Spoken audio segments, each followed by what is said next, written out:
The level of excitement and enthusiasm, amongst the team, continues to build as we're going into our second season, as we approach, February 1st and the start of practice. In addition to, really increased familiarity obviously with the players and the coaches. Now they understand our philosophy, our system, and our expectations. So, we're that much further along, obviously in year two, now that the foundation is in place. We really get to hit the ground running as opposed to last year where everything was fresh and new. Collectively, they've done a really good job in terms of leadership, just setting a very high standard in terms of expectations, what is required, to be successful here as a lacrosse player. And more importantly, they've demonstrated that through leading by example. Individually, Terry White is a middie who does it all for us. We ask him to play defense, transition, and on offense. He's a player who's been playing and contributing for 4 years. Paul Pate is really our anchor down low. He's, starting defenseman for 3+ years, a player who he knows our defense as well as our coaches, and he's a true quarterback on the field, and he's the guy that we look to organize us down low.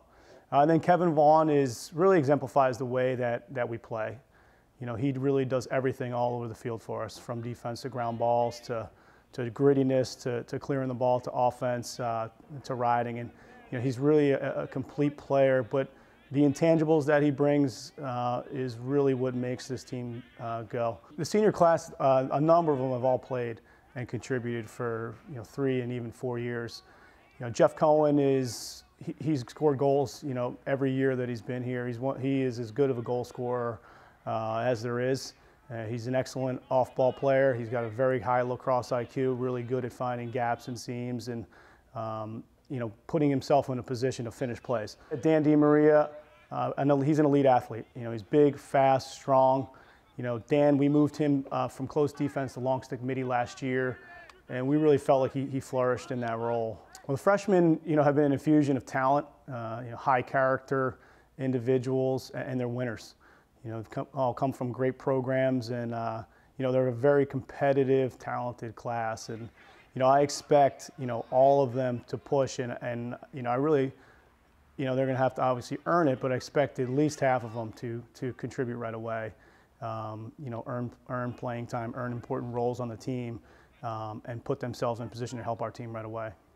As coaches, our goal, for the team is to improve as the season goes along, and play our best lacrosse at the end of the year. And really, Harry, exemplifies, that our progression last year. He started out as a sophomore early in the year. Had played most of his games as a freshman, and as the year went on, he continued to get better and better. The Ivy League every year gets more and more competitive. The bar continues to be raised in terms of the level of play, the level of lacrosse player in the Ivy League. Every Ivy League game is important. Every Ivy League game is going to be very tough. In addition, we feel as though we've assembled a very strong, competitive, out-of-conference schedule as well, for a couple of reasons. One, to prepare us for the Ivy League slate of games, and second, another way to possibly get into the NCAA tournament. If you don't win the Ivy League automatic qualifier, put ourselves in a position with a strong enough schedule, play high-quality opponents where we could receive an at-large bid.